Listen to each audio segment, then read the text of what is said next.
guys, Christ is risen.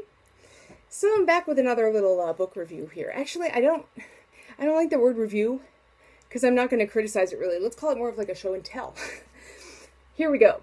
This bad boy it's called descriptively Service Book. What this is a condensed volume of all of the major types of services that you're going to encounter in the Orthodox Church. This is not, of course, the only service book that you need. I mean, there's a ton of other hymns and prayers and stuff, but these are the outlines of the services. Now, this was translated, it was originally in Greek. It was published in 1921.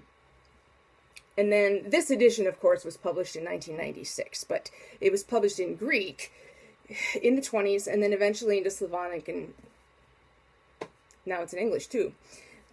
Its full title is, they couldn't even fit it on the spine. The full title is Service Book of the Holy Orthodox-Catholic Apostolic Church.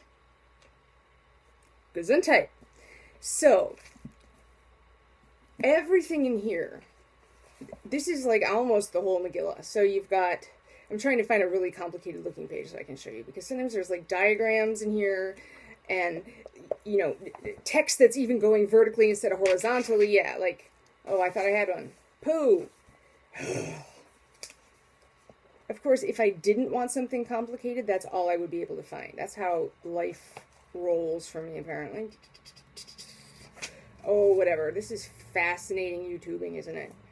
That's some fine YouTubing there, Daria. Yeah, so for example, here, right? Stuff that goes on in the altar area, not in the altar area, little notes on the side, you know, during Lent do this, during other seasons do this. So it's extremely complex, but if you are not Orthodox, don't worry, you're not supposed to understand it. I still don't understand most of this in terms of, you know, being able to navigate the rubrics with complete facility. It's taking me a long time. So don't feel bad about that.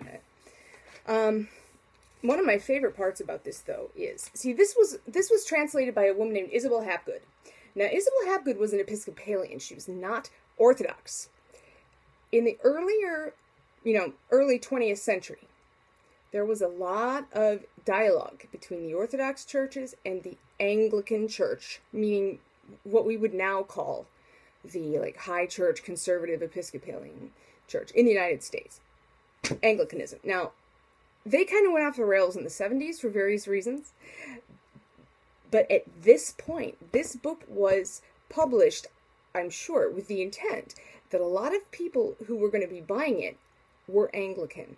So it has all of this, you know, service elements, but it also explains why. Or it explains, okay, well, when the choir is doing this, the deacon is back there doing that because blah, blah, blah. Right? I find that extremely helpful. The only thing I don't like about it, and I think this is more about Isabel Hapgood than anything, is that when she gets to the wedding ceremony, she has this little note, something like, according to a certain tradition, the man wears a gold wedding ring, but the woman wears a silver ring, and that's because the man has greater worth and authority. Whatever. Other than that, though, recommend the book. Check this out. I still refer to this all the time. Here's an explanation with illustrations of liturgical items and why the church uses them and what the precedent is, how they relate to the Old Testament, Levitical, you know, worship directions that the Lord gave to the Levites. Here's vestments. It's like a vestment glossary. Vestments are, of course, the robes that the you know, priests, the bishops, the deacons, the altar servers wear. All of those things, because each piece has a specific name and a specific purpose and a symbolism, and it's awesome to have it all here. I love it. So you're gonna need good eyesight, though. See how small this print is? It's pretty freaking small. But if you want to know about Orthodox services, this will tell you a lot. And like I said, don't feel bad if you're like, what the heck is the Prokeimenon? What the heck is the Doxas Tikhon? You don't need to know that yet, okay? Just if you read, you know, start reading the prayers and the litanies, and you'll get there, okay? Like I said, I've been Orthodox for quite some time now, and I still just... Okay, moving on. I probably should have done this one before Easter. This is a Lenten Triodion. Most of the service texts that we use during Lent are in here. Okay? This was the first to be published. There's also a second... It's not really a second edition. It is a supplement, I should say. It's this. Published only several years ago.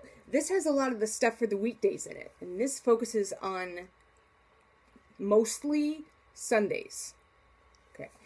And what I love about this is, again, this teaches you all about the feasts, all about what the texts are doing, why those texts are in the service, where it fits into the context of the greater service and of the liturgical year and of the Lenten season. I mean, this is an important theological education in here. It's just fantastic. And again, you're not going to understand what a lot of the Greek words mean. Join the club.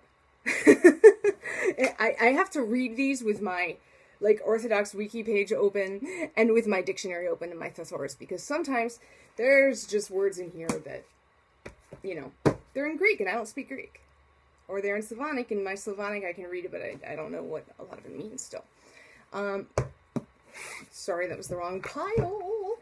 And similarly, this is the Festal Menaion. It's in the same series. This has the texts for the immovable great feasts of the church year, okay? Every day in the Orthodox Church is a feast day of some degree. We're commemorating some person or some event, something.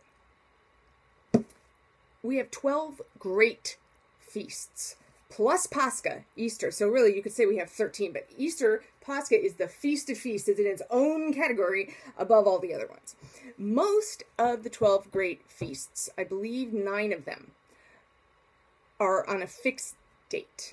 So, for example, Christmas, December 25th.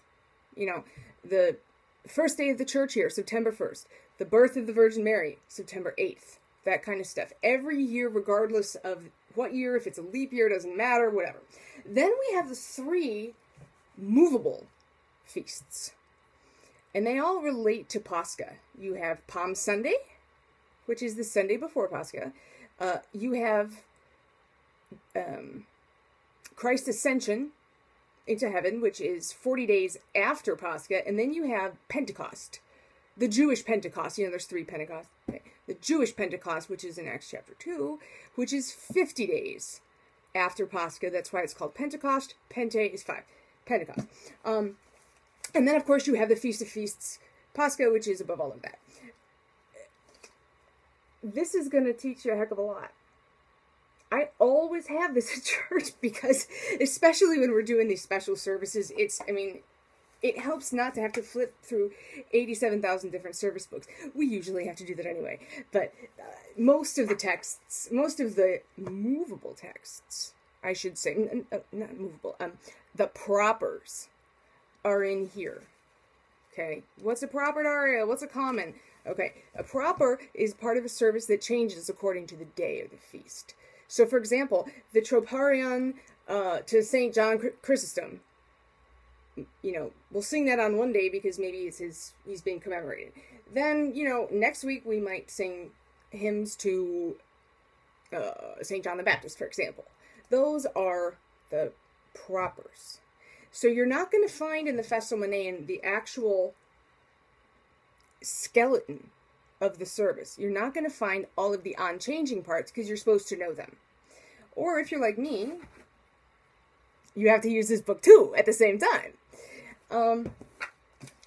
How much did I don't even have the sticker on it anymore.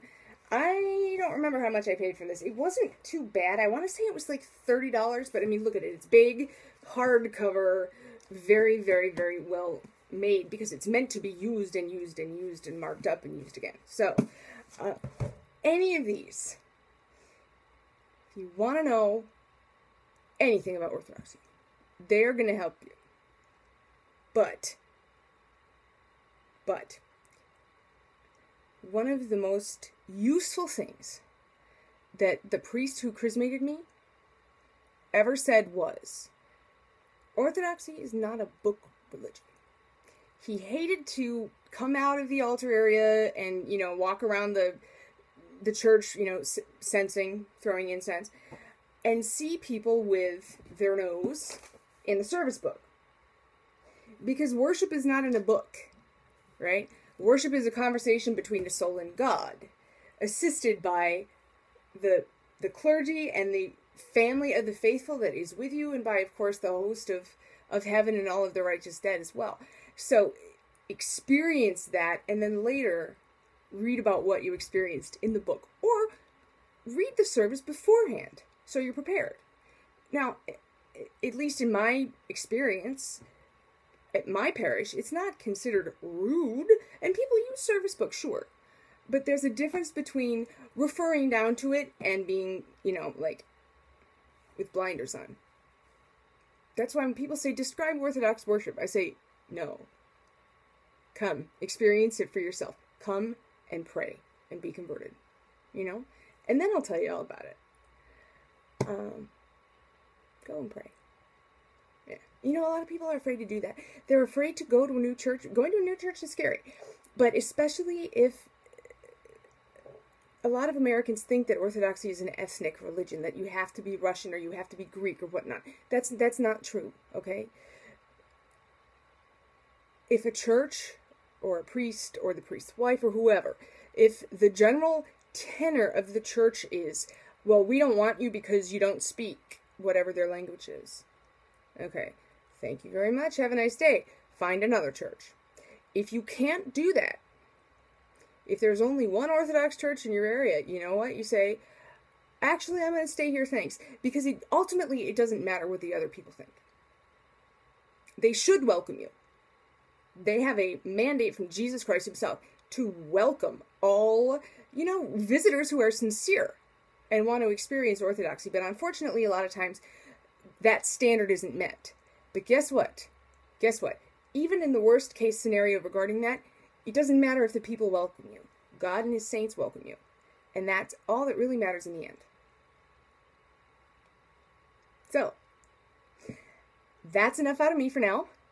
And I'm going to put the info for all of this in the not show notes, thinking back to my podcasting days, in the video description below the box here. So, thank you so much for watching. Please subscribe if you're not subscribed, and please press the little like button, even if you are already subscribed, because that is slowly but surely, steadily getting the channel a little bit more, you know, helping it reach more people. So, thank you so much. God bless you all. I will see you in the next video.